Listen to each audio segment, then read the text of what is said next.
Jordi Doce es un escritor que, estando en la centralidad de la poesía española, escribe desde la periferia, escribe desde una ribera del pensamiento. Sus poemas definen partes oscuras que aún no conocemos, pero que sin embargo su palabra ilumina.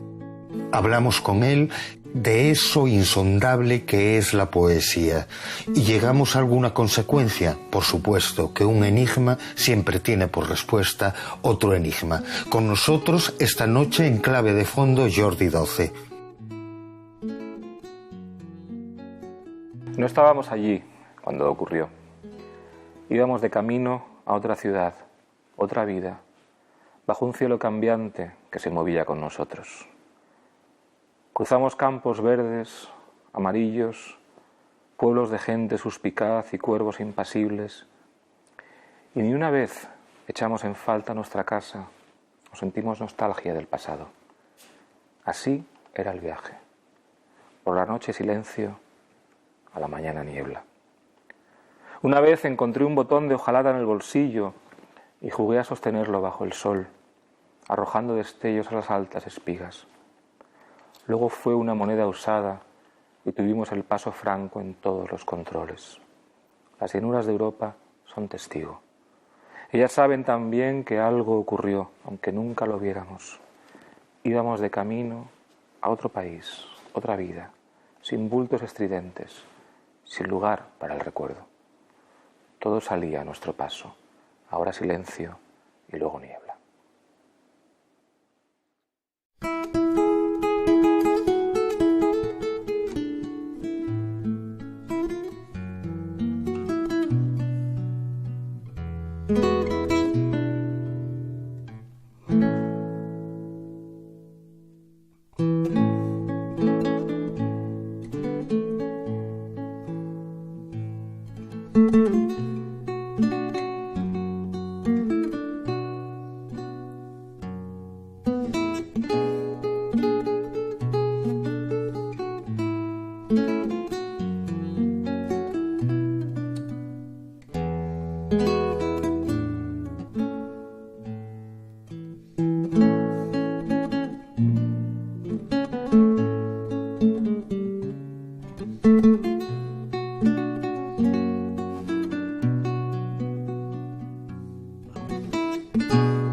Jordi Doce, bienvenido a Clave de Fondo, bienvenido a mi casa. Es un placer tenerte aquí, ¿no? Igualmente, Joan. Bueno, y además acabo de leer un libro tuyo, recién salido. No estábamos aquí. La poesía es un gran misterio, de alguna manera. Yo creo que sí, y cada vez más. Yo creo que a medida que pasan los años y que, bueno, pues tienes un poquitín más de experiencia, pero al final sabes menos.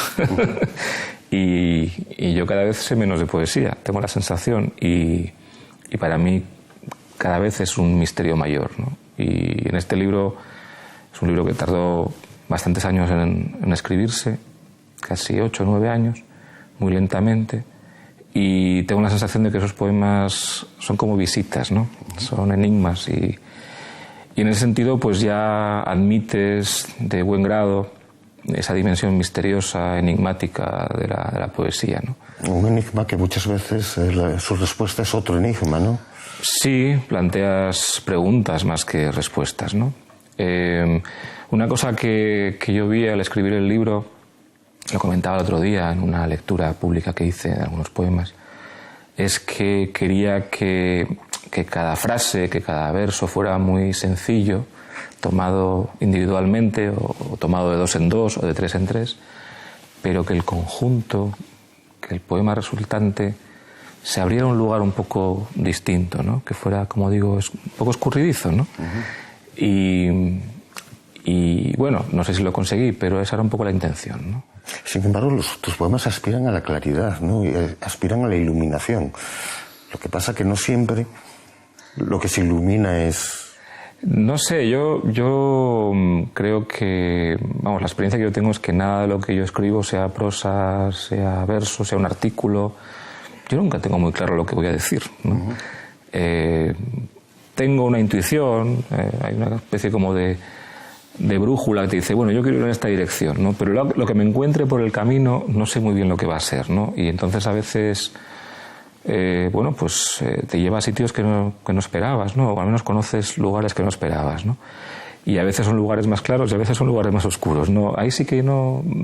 Creo que aspiraba más que claridad, quizás la palabra sería ahí sentido, y creo que aspiraba más al sentido hace años, y como te digo, con los años estoy a gusto en la resignación del sinsentido, si quieres, ¿no?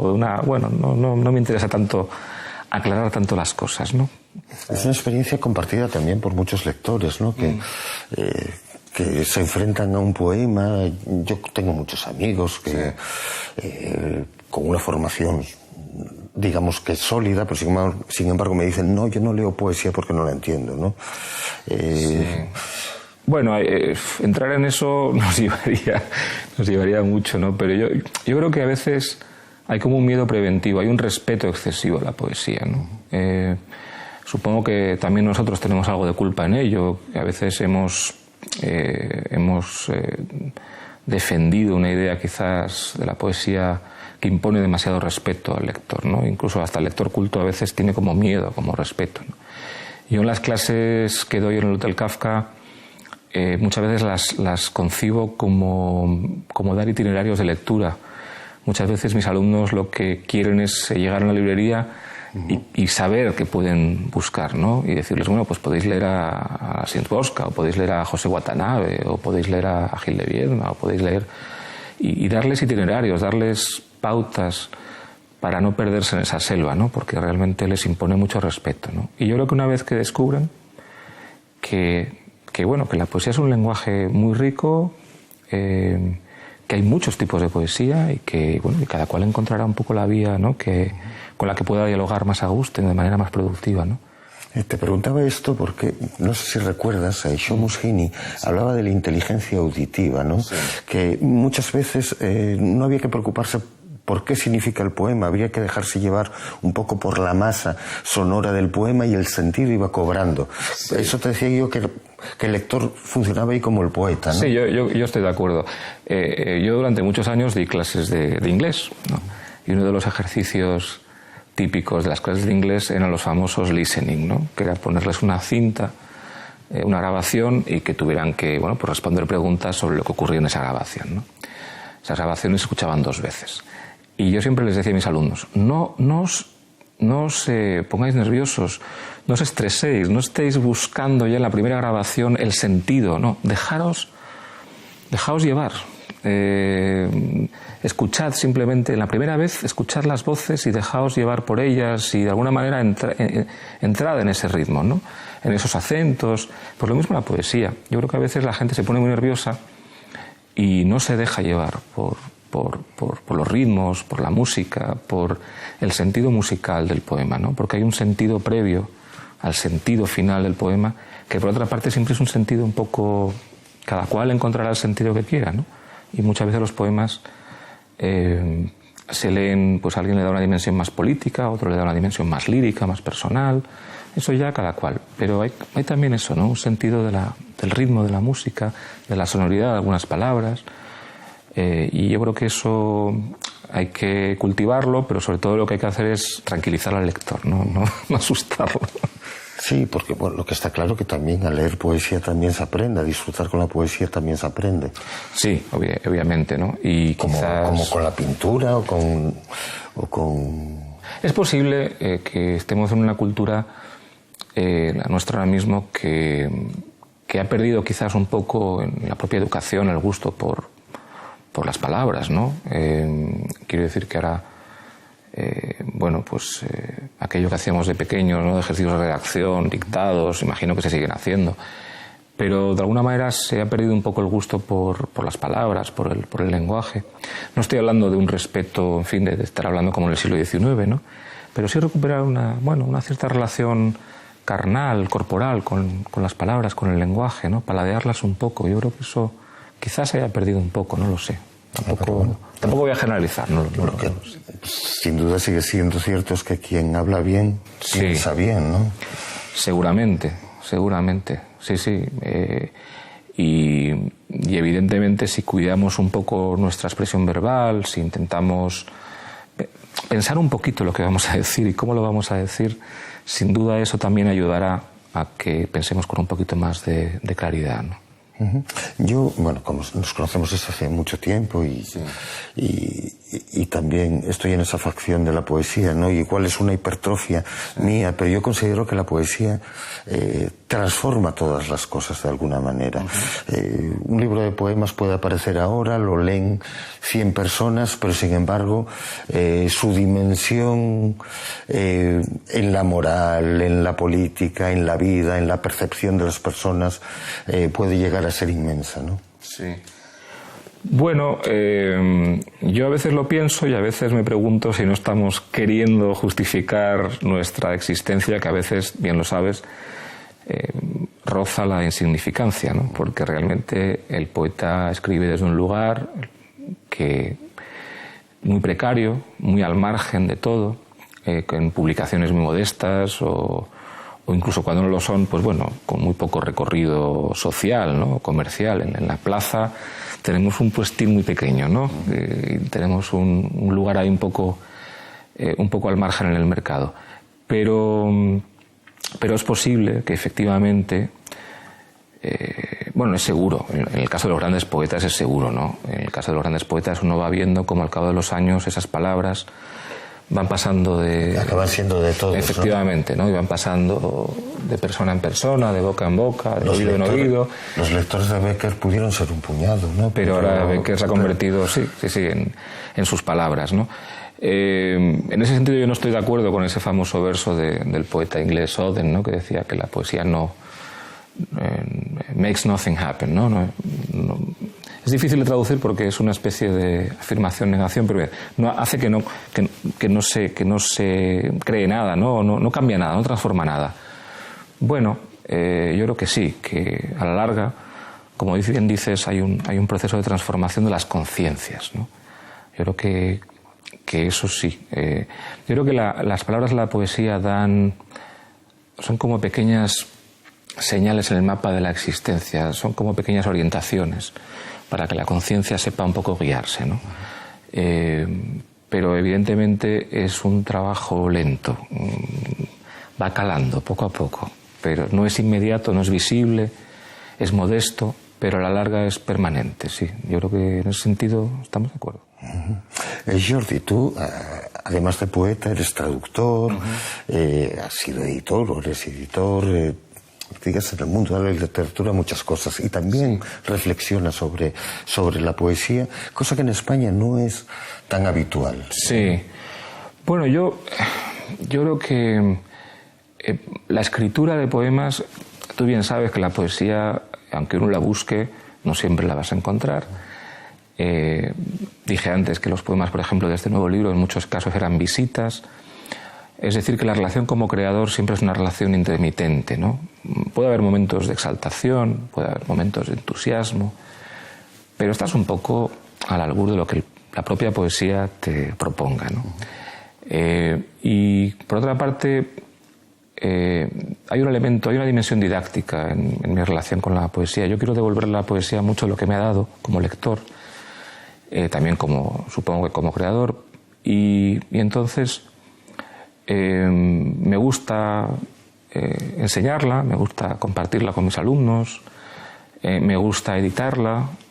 Cuando encuentro un poeta o unos poemas que me gustan, pues intento, digo poemas en otros idiomas, o en concreto en inglés, y es algo que me gustaría compartir con lectores españoles, pues lo traduzco. Es decir, yo tengo esa relación en la que quiero de alguna manera devolver a la poesía, como te digo, lo que me ha dado, ¿no? Quiero compartir mis descubrimientos, mis entusiasmos y bueno, de alguna manera quiero contribuir a esa causa, ¿no? Entonces, bueno, contribuyo en las dimensiones en las que puedo, ¿no? También edito libros, bueno, pues de alguna manera forma parte de una forma de entender la literatura en la cual yo creo que la creación es una parte nada más, ¿no? Y bueno, reflexionar sobre la poesía. Yo creo que cuando trabajas en algo, en una vocación, pues te interesa... Reflexionar por escrito. Sí. Espronceda, por supuesto, que reflexionó sobre la poesía, pero no lo escribió. No escribió sus reflexiones, que yo recuerde, vamos. Yo creo que todo el mundo, bueno, en algún momento, pues quiere poner por escrito un poco cuáles son sus ideas o nociones sobre el asunto, ¿no? Sobre aquello que lo que dedica a su vida o aquello que forma su vocación. De todos modos, también no he querido nunca caer en, aunque la practiqué en algún momento, ¿no? Hace años, como te decía, la juventud es atrevida y la juventud va acompañada de unas seguridades que en mi caso al menos los años han ido desmenuzando un poco, ¿no? Y con los años vas un poco, la carcoma de la duda te va royendo y cada vez tienes menos cosas claras. Entonces la reflexión a veces es una reflexión sobre los interrogantes, sobre el desconcierto mismo de la escritura. Es también compartir un poco, ¿no?, lo que rodea a esa escritura, ¿no? Hay un afán didáctico, hay un afán autorreflexivo, de intentar comprender por qué hace uno lo que hace, pero intentas entender un poquito el misterio de eso que estás haciendo, ¿no?, en última instancia. Tiene que ver con eso. Yo recuerdo unos ensayos tuyos sobre T.S. Eliot que me parecieron maravillosos. Recuerdo leerlos además, claro, en el Cabo de Gata, que quedé cegado entre luces contrarias. Sí, porque era una luz del norte y la luz del sur. Y la luz del sur, sí. Bueno, efectivamente, claro, hay otra dimensión que la dimensión académica. Hubo una época en la que, bueno, yo estaba más cerca de ese mundo, ¿no?, del mundo, digamos, de lo académico, de la universidad. Y entonces cultivé un ensayismo, si quieres, un poco más ortodoxo, ¿no?, más artículo académico, ¿no? Efectivamente, a través de la obra de otros, uno va también entendiendo la poesía y la literatura, ¿no? Entonces, en el caso de Eliot es el gran poeta, digamos, de la ciudad moderna, ¿no?, junto con Baudelaire y con el Lorca de Poeta de Nueva York. Bueno, son experiencias límite, ¿no?, y te permiten entender un poco, pues, el lugar de la poesía en lo contemporáneo, en la modernidad, ¿no? Pero bueno, también en última instancia tengo la sensación de que uno, haciendo crítica de otros, de alguna manera está hablando de sí mismo, ¿no? Sí, claro, tu autorretrato finalmente, ¿no? Aunque uno no quiera, y aunque evidentemente uno quiera huir del solipsismo y quiera huir un poco de mirarse el ombligo, ¿no?, inevitablemente, a través de la obra de los demás, acabas filtrando, acabas dando una visión de tus propias obsesiones, ¿no?, de tus propias querencias, intereses. Eso es inevitable. Una diferencia que yo creo que la poesía española o hispánica contemporánea es mucho menos refractaria a otras tradiciones de lo que era anteriormente. Yo creo que el papel de los traductores ahí es fundamental, ¿no? Sí. Es normal ver un poeta joven ahora interesado por la poesía polaca o la poesía inglesa. Yo creo que, vamos, por lo que yo he podido averiguar, ¿no?, cuando viajo por ahí, me da la impresión de que culturalmente España es uno de los países ahora mismo más atentos a lo que se hace fuera, más curiosos y más generosos con lo extranjero. En ese sentido somos, bueno, mucho más que otras culturas como la inglesa o la francesa, ¿no? Estamos muy atentos a lo que se hace fuera, y en poesía no es una excepción, y en poesía en particular. Eso, hay una parte buena, es decir, la que acabo de mencionar, es decir, que yo creo que es un síntoma de buena disposición, de curiosidad, de querer estar en el mundo con los ojos abiertos y ser generosos con lo que hacen otros. Me pregunto si a veces no habrá ahí un elemento de papanatismo o se desliza ahí un cierto complejo de inferioridad, y eso que yo también he contribuido a ello como traductor, ¿no? Me pregunto si a veces no sentimos que cualquier escritor americano, ya por ser americano, es más interesante o mejor que un escritor de Huelva, ¿no?, o de León. Pero yo, a pesar de todo, me gusta que estemos abiertos al mundo, ¿no? Porque he vivido en Inglaterra varios años, conozco también la cultura francesa y las veo más cerradas sobre sí mismas, ¿no? Y efectivamente el papel de los traductores es esencial, y ahora mismo pues hay muchos poetas traductores que traducen del polaco, del italiano, del alemán, del inglés, ¿no? Y que están haciendo, bueno, del portugués evidentemente, que están haciendo una labor espléndida, ¿no? Y que nos permiten acceder a otras tradiciones. Y en ese sentido, bueno, pues nuestra propia escritura es mucho más permeable, es mucho más mestiza, se deja contaminar, ¿no? por influencias de lo más diverso. Yo creo que eso es positivo. Y en última instancia. Es que yo creo, no sé si estaré confundido, que la poesía es ante todo la construcción de un discurso del otro, ¿no? Si yo leo a Juan de la Cruz o leo... puedo creer o no creer, pero si leo a Juan de la Cruz sé lo que es esa experiencia mística o esa experiencia religiosa, ¿no? Leer a otro de alguna manera es igualarse, ¿no? Y buscar otras voces en otros ámbitos culturales, yo creo que es construir algo que en España falló históricamente, ¿no? Que es el discurso sobre el otro, ¿no? No, eso es evidente. Decía Paul Balaguer, ahora no recuerdo exactamente dónde, pero es una cita que me gusta mucho, que en el poema está hablando el otro yo del poeta, le está hablando al otro yo del lector, ¿no? El poema lleva en sí la experiencia de la alteridad, ¿no? Y el poema en última instancia yo creo que, en fin, es un ejercicio de suprema empatía con el mundo. Es aquello que decía el poeta romántico inglés Keats, ¿no? Que aquello de la capacidad negativa, es decir, que uno al escribir de alguna manera está haciendo espacio en su escritura a aquello de lo que habla, ¿no? Y está acogiendo aquello de lo que habla y le está dando vida en su propio texto, ¿no? Y si uno está hablando de una piedra, se convierte de alguna manera en la piedra, ¿no? Si está hablando... Incluso llegaba a hablar que había que vaciarse, ¿no? Efectivamente, ¿no? Y haces de alguna manera espacio a aquello de lo que escribes. Y yo creo que eso es fundamental, ¿no? En ese sentido yo creo que la escritura, y la escritura poética en concreto, responde a una exigencia de más vida. Queremos vivir más. Y queremos vivir lo de los otros. Y queremos que los lectores también lo vivan, ¿no? Yo siempre me he enfrentado mucho a esa idea un poco pseudo-romántica, mediática también, y un poco degradada del poeta como alguien que vive en las nubes, ¿no? No, el poeta está muy presente en la vida, en el mundo, quiere vivir más, no le basta con la vida que tiene, quiere vivir otras vidas, ¿no? Y quiere hacer al lector partícipe de esas una vida vidas. Subrayada, ¿no? Efectivamente, ¿no? Entonces, no, la poesía es todo menos escapismo, en mi opinión, ¿no? Y es otra cosa, es una forma de estar particularmente afincado en la vida. Evidentemente, lo paradójico de esto es que lo hacemos a través de las palabras, ¿no?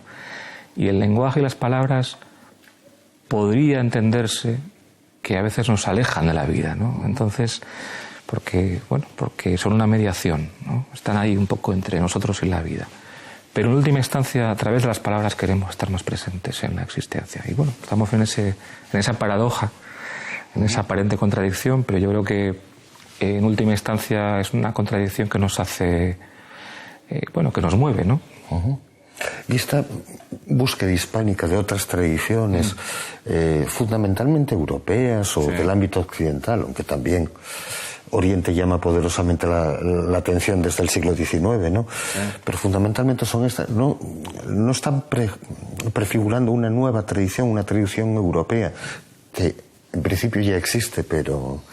Es muy posible. Yo creo que ahora somos conscientes, en el mundo en el que vivimos, que a veces tenemos mucho más que ver con eso, ¿no? Con un poeta o con los lectores de un poeta de Yugoslavia o de Bélgica que a veces con nuestro vecino, ¿no? No por nada, sino porque de repente descubrimos que tienen las mismas preocupaciones y que las dicen en un lenguaje que también nos llama la atención, ¿no?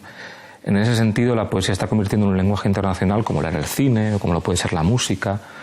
De alguna manera está rompiendo esas viejas fronteras del idioma, ¿no? Creo que a veces en la tradición española quizás la asignatura pendiente sigue siendo incorporar la otra poesía española, que es la poesía latinoamericana, ¿no? Y que hay ahí grandes poetas, y la experiencia me dice, como editor además, que no acaban de asumirse, ¿no? Antes citabas a Watanabe, por ejemplo, ¿no? Pero, como te digo, yo he trabajado como editor y las ventas de los poetas latinoamericanos en España son siempre muy bajas, ¿no? Comparado a veces con un poeta yugoslavo o con un poeta sueco, ¿no? De alguna manera... Tampoco circula con cierta... como la poesía catalana, vasca, claro, gallega, asturiana... Sí, efectivamente. Esa es otra... Yo creo que es otra asignatura pendiente, ¿no? Entender que la poesía gallega contemporánea, la poesía catalana contemporánea es tan española como la que se escribe en español, ¿no? Tiene también su tradición, porque es una tradición ligada a su propio idioma, pero es también poesía española, ¿no? Y yo creo que a veces, bueno, que hay un ejercicio de incomprensión mutuo, ¿no? Con esas tradiciones y con esas poesías, ¿no? Yo, por ejemplo, la poesía gallega contemporánea me parece una cosa verdaderamente sorprendente, ¿no? ¿A quién destacarías? Bueno, ya desde Méndez Ferrín, que me parecía que es un poeta que... No sé si a veces tengo nombres, pero por ejemplo yo recuerdo una antología que salió en Visor hace unos años que hizo Basilio Baltazar. Para mí fue un libro importantísimo. Había ahí poemas, voces, había como una amplitud de miras, había como una conciencia del mundo y del idioma en esos poemas que a mí me liberó mucho, ¿no? Como lector. Luego, bueno, pues vas encontrando unas cosas u otras, pero era como en general, la visión que había ahí, que se desprendía de aquel libro, por ejemplo, era muy interesante, ¿no? Me parecía muy liberadora. A mí, al menos como lector, me liberó mucho. Quizás porque, bueno, la poesía sucede en la frontera, la identidad gallega, de alguna manera también está entre una tradición portuguesa, una propia tradición en gallega y la tradición española, ¿no? Aparte de todas las tradiciones que también frecuentarán, ¿no? Sí. Y bueno, y la tradición portuguesa, ¿no? Que tú la conoces muchísimo mejor que yo, que también fue muy influyente en la poesía en asturiano, ¿no? Yo creo que la poesía portuguesa del siglo XX, por ejemplo, pues fue una lección para nosotros, ¿no? Es un milagro, ¿no? Claro.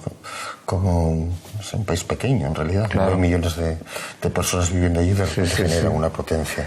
Una lección verdadera. Qué interesante. Bueno, yo recuerdo el deslumbramiento que era Eugenio de Andrade, ¿no? Leerlo con 19 años, ¿no? Y descubrir aquello verdaderamente asombroso, ¿no? Era un milagro, sí. Y la poesía, en este afán... Hoy me toca la defensa de la poesía, ¿no? Pero va inundando todas las disciplinas, ¿no? Se habla de un cine poético, se habla de una pintura poética, se habla de la novela poética, se habla de muchas cosas, ¿no? Yo creo que la poesía está presente también en el lenguaje de los anuncios de televisión. Sí, bueno. Inunda todo, ¿no?